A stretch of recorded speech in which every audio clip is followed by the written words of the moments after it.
예, 방금 광고 보셨나요? 예, 의리. 오늘 저 게스트가 정말 저에 대한 의리 때문에 진짜 바쁘신 분인데 오늘 나오셨어요. 예, 건국대학교 경제학과 최백은 교수님입니다. 최 교수님 안녕하세요. 네, 안녕하세요. 아, 예. 예, 초대해 주셔서 감사합니다. 너무 감사드리고요. 여기 처음 와보셨죠? 예, 처음 와봐요. 예. 예. 여기가 한때는 시사 맛집으로 유명했다가 완전 쇠락했거든요. 근데 그래요? 예, 지금 다시 한번 살려보려고 우리 조합원들과 제작진들이 고군분투하고 있습니다. 제가 죄스러운 마음이 드네요. 아니, 그래서 교수님이 와서 살려주셔야 돼요, 지금. 으쌰으쌰 지금. 그동안 제가 너무 관심을 안 가진 것 때문에 그런 게 아닌가 혹시. 아, 예, 알겠습니다. 오늘이 제가 급하게 섭외를 했는데 오늘이 지금 일본 불매운동 시작한 지 100일째라고 예. 또 하네요. 네, 맞습니다. 예, 7월 1일부터 시작했으니까는. 예, 그러게요. 예. 우리 뭐 이거 100일 잔치라서 100일 잔치인가요? 뭐 100일 커플링이라도 좀 맞춰야 되는 거 아닌가요? 100일 떡을 돌리시죠. 예, 그래서 오늘 방송은 우리 뭐 대한민국 최고 전문가 아니십니까? 이 뭐 경제 관련해서는 최고 전문가고 게다가 불매운동 관련해서는 또 가장 체계적으로 정리를 잘 해주시는 분이라서 일본 불매운동 100일을 맞아서 지금까지의 과정의 총정리 그리고 앞으로의 전망 이런 것들을 좀 여쭤보고 싶어요. 예. 예. 제가 초기에 이제 일본에서 이걸 발표하고 나서 예. 이제 그 뉴스공장 나가서 제가 그런 얘기 했었어요. 이게 우리 사회 내부만 단결하면은 우리가 완성하는 게임이다. 이제 그렇게 말하는 근거가요. 예. 그렇게 말하는 근거가 경제적인 논리로는 이게 말이 안 되는 얘기예요. 말이 안 되는 게 일본이 지금 말이 안 되는 짓을 하고 있다 그렇죠. 이런 말씀이신 예. 거죠? 예, 그래서 예를 들어서 외신들 같은데 예를 들면 뭐 블룸버그 통신 같은 데서도 멍청한 무역 전쟁이라는 표현을 쓰거든요. 멍청한 stupid. 예. 아니, foolish. foolish. 이런 예. 표현을 썼어요. 그리고 자기 무덤을 파고 있다. 그러니까 경제적인 논리로는 이게 그러니까 설명이 안 되어지는 거예요. 그러니까 예를 들면 이게 제가 이제 흔히 이제 그걸 가미가지식 공격을 하고 앉았다. 네, 예. 가미가지식 공격하면 자기 목숨 버리며 던지면서 하는 공격이잖아요. 그렇죠. 예. 그러니까 이게 굉장히 비합리적인 어쨌든 간에 이 하나의 행위이기 때문에 그러면 여기에는 분명히 이제 그러니까는 다른 의도가 있을 수밖에 없고 그리고 경제적인 요인이 아닌 다른 이유로 지금 예. 경제를 희생해 가면서까지 지금 하고 있다. 예. 그래서 제가 이제 그 다른 의도를 한국의 소위 말해서 친일 정권을 좀 이제 그러니까는 고분고분한 말 잘 듣는 그런 정권을 만들고 싶은 이 욕망이 숨어져 있고 그 다음에 이게 경제적인 논리로 설명이 안 된다는 얘기는 이게 단기에 승부를 보지 못하면은 일본의 피해가 갈수록 커질 수밖에 없는 게임이다. 그래서 우리 내부만 단결을 하면은 버텨주면은 단기간만 버텨주면은 일본이 먼저 그러니까는 이게 철수를 할 수밖에 없다. 그래서 제가 이제 그런 식의 이제 분석을 처음에 했던 것이고요. 그리고 현재 진행되는 상황을 보게 되면은 사실 첫 번째 나온 조치 이후에 예. 추가적인 조치가 사실상 안 나오고 있고요. 그러니까 뭐 이제 불화수소 뭐 이제 그렇죠. 뭐 얘기가 좀 잠깐 나오다가 뭔가 진짜 뭐가 없어요. 그러니까 뭔가 움직임이. 예. 그리고 이제 시간이 지나면서 사실 우리는 빨리 적응을 하고 있고 그리고 이제 일본에 대한 불신이 굉장히 이제 커지면서 사실 일본이 타격을 사실 입을 수밖에 없는 예, 예. 주요 고객을 잃게 되니까요. 잃게 되는 게 있고 거기다가 일본이 첫 단추를 잘못 끼다 보니까는 이게 계속 이제 연달아 이제 실수가 나올 수밖에 없는 게 중요한 게 뭐냐면요. 소위 이제 그러니까는 그 수출 규제라는 것을 예. 법원 판결이라든가 어떤 한 정치적인 갈등을 가지고 이 수출 규제를 하는 것은 예. WTO 규정에 위반되게 돼 있어요. 그렇죠. 예. 예. 그러면 이제 그거를 피하기 위해서 저는 일본이 자충수를 둔 게 그래서 그걸 피하기 위해서 만든 논리가 뭐냐면 안보적인 이유를 제기했잖아요. 그렇죠. 예. 안보적인 이유를 제기하려니까 자연히 뭐냐면 백색 국가 리스트에서 제외를 할 수밖에 없었어요. 그렇죠. 우리나라를요. 한국을요. 예. 그 많은 전문가들이 백색 국가 제외를 추가 공격하기 위해서 한 걸로 생각하는데 그게 아니라 자기들이 그러니까 스텝이 꼬였구나 한마디로. 그렇죠. 자기들끼리. 예, 자기들이 그러니까 그것을 정당화시키기 위해서 안보상의 이유로 하려면 그걸 제외해야 할 수밖에 없어요. 그렇죠. 뭐 이를테면은 뭐 불화수소가 북한으로 넘어가서 이게 뭐 독가스로 만들어지니 막 이런 이상한 음모론 같은 거를 막 그렇죠. 주장을 했잖아요. 예. 한국 못 믿겠다. 예. 근데 이제 그 결과가 어떻게 됐습니까? 일본이 우리한테 그러니까는 안보상으로 믿을 수 없는 국가라고 이제 했다 보니까 예. 우리도 마찬가지로 일본을 안보상으로 믿을 수 없는 국가로 취급할 수밖에 없잖아요. 그래서 한일 군사보호 협정 이제 종료를 했죠. 종료를 이제 예고를 했죠. 그러니까. 예. 종료를 예고를 했고 이제 그러니까 이제 뭐 이제 올해까지만 하고 있다는 종료한다고 일단 예, 선언을 예. 했죠. 했는데 그러니까 그게 이제 그러니까 제가 일본이 자충수 뒀다는 게 일본이 그것 때문에 굉장히 지금 하여간 속이 쓰려하고 있어요. 속이 쓰린 부분입니다. 그러니까요. 북한이 미사일 쏘면은 막 예, 달라. 그렇죠. 지금은 아직까지는 뭐 그 협정이 맺어져 있으니까 계속 달라고 하고 아쉬운 거는 일본이잖아요. 항상 우리한테 요청을 했지 우리가 일본한테 요청은 거의 없거든요. 그렇죠. 그래서 제가 이걸 이제 그 아베가 제가 여러 가지로 고맙다 했는데 이게 이제 마지막에 우리가 이 지소미아를 종료를 한 게 신의 네. 한수라고 표현한 이유가 우리 입장에서는 아베가 그러니까는 원상 복구를 하게 만들어야 되는 것이고요. 첫째는. 둘째는 또 하나는 뭐냐면 그러니까 원상 복구시키는 데 속에서 우리가 아베한테 요구해가지고는 아베가 잘 들어줄 수가 없습니다. 그렇죠. 우리를 약하다고 보니까요. 그렇죠. 그러면 이제 아베가 제일 이제 말 잘 듣는 사람이 이제 그러니까 미국 트럼프잖아요. 그렇죠. 그러면 이 한일 군사 정보 보호 협정에서 대해서 가장 이 이득 가장 거기에 대해서 많은 관심을 가지고 있는 나라가 미국이에요. 예, 예. 미국의 이익입니다. 그렇죠. 그러니까 미국 입장 속에서 그래서 나오자마자 실망스럽다 이런 표현을 한 이유가 그럼 우리는 뭐냐면 미국한테 숙제를 주는 거죠. 지금 우리는 명분이 있는 거예요. 우리는 할 만큼 했으니까 만약에 정말 그렇게 미국 당신들도 아쉬우면은 이거에 적극적 개입해서 풀어줘라는 그렇죠. 거죠. 그러니까. 아베가 한국을 예. 안보상 그러니까 우리가 우방국가라고 아니라고 하는데 어떻게 군사 정보를 교류를 하느냐. 이게 말이 안 되지 않느냐. 그러면 이거를 원상 복구시키면은 지소미아도 다시 복구할 수 있는 거니까는 이런 식으로 해서 미국한테 그 숙제를 주는 거죠. 아. 이제 그걸 통해서 이제 우리는 이제 이걸 해결할 하나의 출구를 이제 찾으려고 하는 것이고요.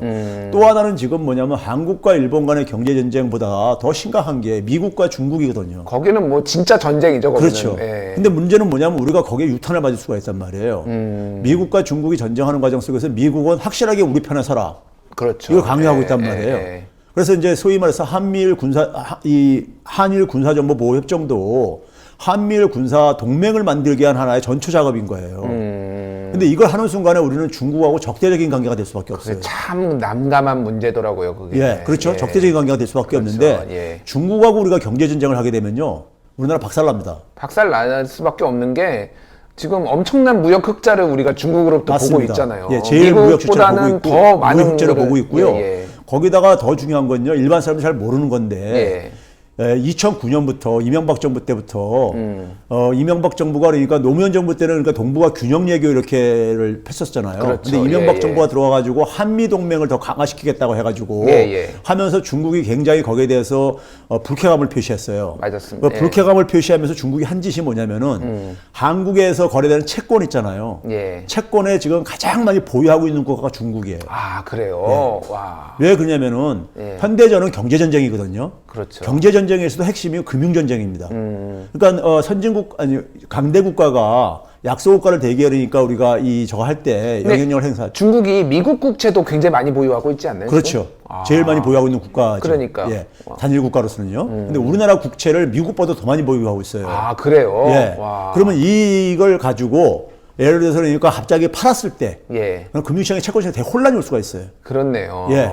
그래서 이제 이 결국 뭐냐면 강대국이라는 것은 약소국에 대해서 자신들의 영향력을 많이 행사할 수 있는 지렛대를 많이 확보하고 있는 거거든요. 예, 예. 그래서 그걸 확보하기 위해서 금융시장에 이제 그러니까는 접근을 그 전까지는 굉장히 소량을 갖고 있었어요. 근데 그때부터 이제 매입을 이제 대규모로 하면서 그러니까 지금 우리나라의 이제 그러니까 금융시장에 대한 영향력이 이 무역에 있어서 실물시장의 영향력 못지않게 지금 굉장히 크다. 그래서 우리가 중국하고 경제 전쟁을 할 수 없는 상황이라 이거예요. 그렇네요. 예. 진짜 상황이. 그렇다고 해서 미국 말을 안 들어줄 수 없는데. 그러게요. 그럼 미중 간의 싸움 속에서 우리는 그러니까는 둘이 싸바는 거 우리가 말릴 수는 없지만은 어떻게 안 했으면 좋겠지만은. 근데 우리는 한 걸음 물러서는 게 가장 좋잖아요. 그렇죠. 그 싸움에 휘말리지 않고요. 예, 예. 그런데 한미일 군사 동맹을 그러니까 추진을 해가지고 중국을 압박하고 싶은 미국의 그 요구를 우리는 뭐냐면 지금 그 첫 단추가 바로 뭐였냐면 한일 군사 정보 보호 협정인데. 그렇죠. 2016년에 이거를 빠져나올 수 있는 계기를 아베가 자꾸 해준 거예요. 아, 그렇군요. 지금 예. 그림이 그렇게 그려지네요. 그렇죠. 그래서 제가 이제 속으로 가는 게 뭐냐면은 미중 간의 전쟁이 좀 완화될 때까지, 예. 좀 이게 좀 협상이 좀 잘 돼가지고 완화될 때까지 좀 이 한일 간의 이 갈등도 좀 지속됐으면 좋겠다. 솔직히. 아. 예. 그러니까 그렇게 말씀하면 명쾌하게 좀 이거 세계 정세와 경제 문제가 그렇죠. 같이 좀 이게 좀 이렇게 뭐라고 해야 되나 눈이 밝아졌습니다. 눈이 개안이 됐고요. 지금 사실은 한국이라는 나라가 우리 뭐 대한민국이 여러모로 중간에 껴가지고 그동안 힘들어왔지 않습니까? 예. 그래서 그거를 이제 외교를 그래서 어떻게 할 것이냐. 예. 어떤 사람들은 미국에 붙어야 살지.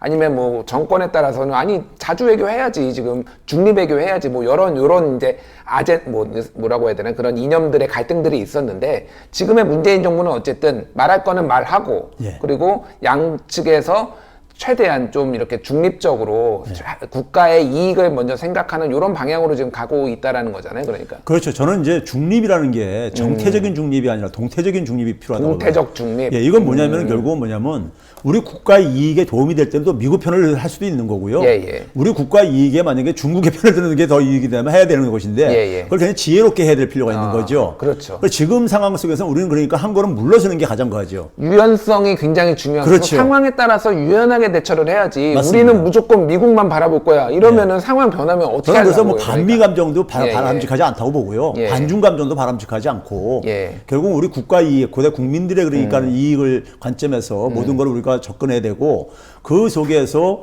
어쨌든 간에 아베가 둔 수가 굉장히 패착이었다. 자기 발등을 찍는 적이 돼버렸다. 이렇게 생각이 드는 것이죠. 저는 그거가 처음에 시작이 됐을 때 뭐 수출 제한 조치를 했을 때 보통은 예. 그러니까 파는 사람은 그러니까 고마워해야 되잖아. 사주는 사람한테 이게 그렇죠. 이상하다. 얘네는 우리가 이렇게 많이 사줘서 지금 해방 이후에 한 번도 무역 흑자를 일본에 못 내고 지금 이렇게 적자를 지금 보면서 그러니까 일본 입장에서는 흑자를 이렇게 많이 보면은 한국한테 고마워해야 되는 건데 왜 이러지 얘들이? 무슨 생각이지? 막 이런 생각이 들더라고요. 그러니까요. 그게 이제 상식적인 건데요. 예. 일본이 지난해 GDP가 1141억 엔이 줄어들었어요. 아 잠깐만요. 1141억 141억 엔이요. 엔이요? 예. 그럼 근데 1조 원이 넘는 거네, 그러니까 지금. 그렇죠. 우리나라 돈으로는 1조 우리나라도 1조 원이 넘는 게 줄어들었어요. GDP가요. GDP가. 예. 근데 이제 문제는 뭐냐면 무역 흑자가 예. 작년에 그러니까는 한 2조 엔. 2조 엔. 2조 엔 이상 그러니까 이게 1조 2천억 엔인데 예, 작년에 예, 예, 1조 2천억 엔이 감소를 했어요. 무역 적자요. 예. 근데 이제 그러니까는 우리나라한테는 2조 6천억 엔의 흑자를 봤습니다. 우리나라가 다 메꿔줬네요. 그러니까 우리나라한테까지 만약에 적자를 보거나 우리나라에서 무역 흑자가 줄어들게 되면요. 예, 예. 일본은 GDP가 더 감소할 수밖에 없는 나라예요. 그렇네요. 아베노믹스의 핵심이요. 예. 돈 많이 찍어가지고 수출 많이 증가시켜서 경제 살리겠다는 거예요. 지금 뭐 어마어마하게 돈을 찍어 경기 부양하고 있잖아요. 그렇죠. 지금. 그런데도 지금 경제가 꿈쩍도 안 하고 그렇죠. 있잖아요. 예. 그게 왜 그러냐면은 일본은 내수가 우리가 흔히 전문가들이 착각을 하고 있는 게 일본 경제는 내수 중심 경제이기 때문에 우리한테 그러니까는 수출을 좀 이제 그러니까는 줄이더라도 별 타격 안 본다 그러는데 예. 그건 일본 경제를 잘 모르시는 분들인 건데 쉽게 얘기하면요. 일본은 지난 2013년부터 2018년까지 5년 동안에 가계 소비가 1,000억 엔이 줄어든 나라예요. 무슨 얘기냐면은 예. 일본의 경제가 100이라고 할 때 예. 규모가 내수가 80 정도 되고요. 수출이 한 20 되는 나라예요. 예. 그럼 당연히 내수 중심으로 보이죠. 그렇죠. 겉으로 볼 때는요. 겉으로 볼 표면상으로는요. 때는, 예, 예. 근데 문제는 뭐냐면 이 80이 쪼그라들고 유지가 안 되고 쪼그라드는 나라예요. 아. 그러니까 이 100을 유지하거나 100 이상을 만들려면은 수출을 늘릴 수밖에 없는 나라예요.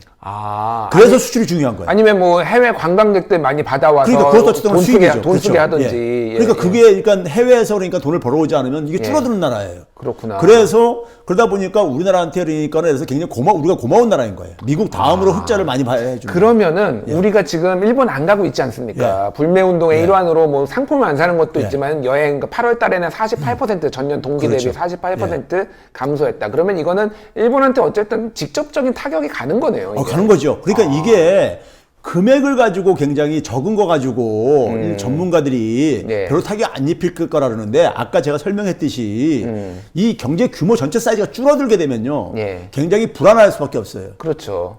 그렇죠? 우리가 예. 자기 집의 소득이 느는 것에 대해서는 우리가 굉장히 익숙하게 적응을 해도 줄어들게 예, 되면 예, 굉장히 예. 우리가 가듯이요. 그렇기 때문에 우리가 그러니까 입힐 수 있는 규모가 타격이 적더라도 그 의미가 있다는 얘기인 것이고요. 예, 예. 거기다가 뭐냐면은 그 일본에 그러니까 특히 지방 같은 경우, 이 관광 같은 경우는 지방 경제하고 굉장히 밀접하게 관련돼 있는데 예, 예. 지방이 그러니까 사실 그러니까 이 자민당의 사실 지지 기반이거든요.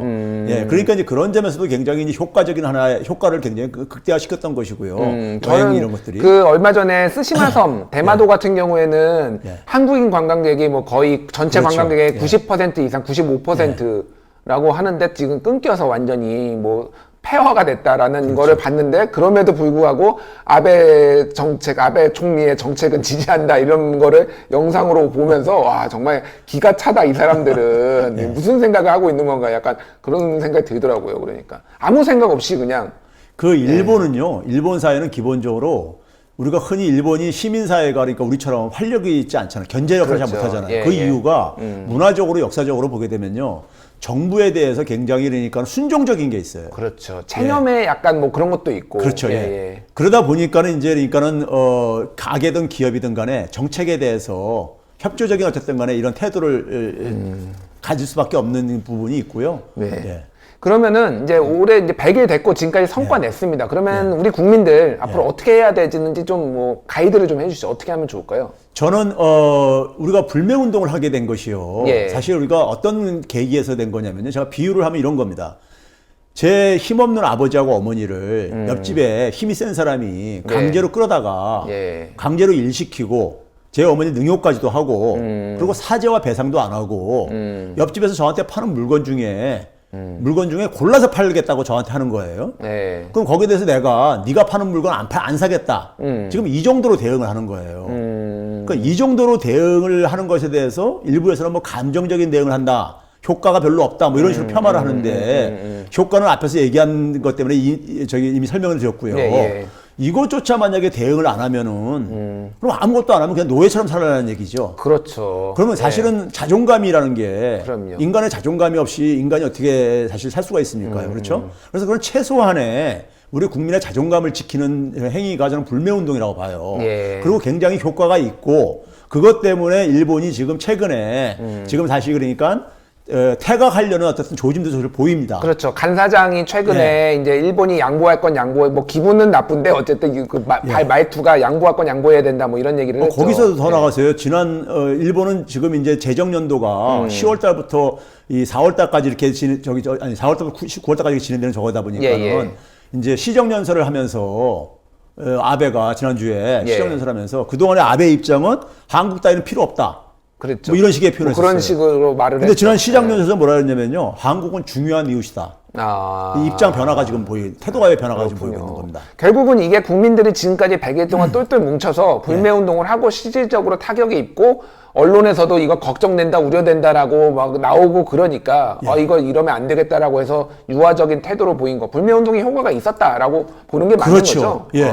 그 효과가 있어가지고 만약에 일본이요 여기서 자기들이 취한 조치를 만약에 철회하고 물러나게 되면은 사실상 우리가 이긴 거잖아요. 예. 그럼 일본이라는 게 여전히 세계 경제 규모는 세계 3위란 말이에요. 예.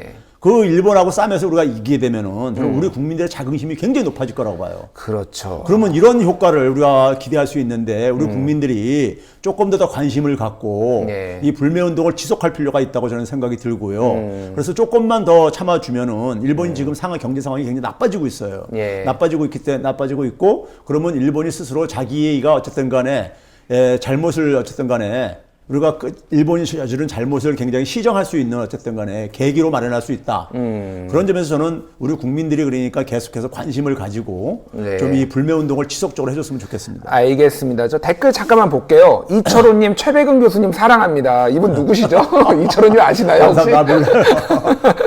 강경옥님, 교수님 고맙습니다. 바른생각왕님, 명쾌한 말씀 귀에 쏙쏙 들어오네요. 워낙 말씀을 잘하세요. 사실 같이 저희가 방송에도 몇 번 나간 적도 있고 그런데 저는 교수님 나오면 거의 그냥 입을 다물고 있습니다. 죄송합니다.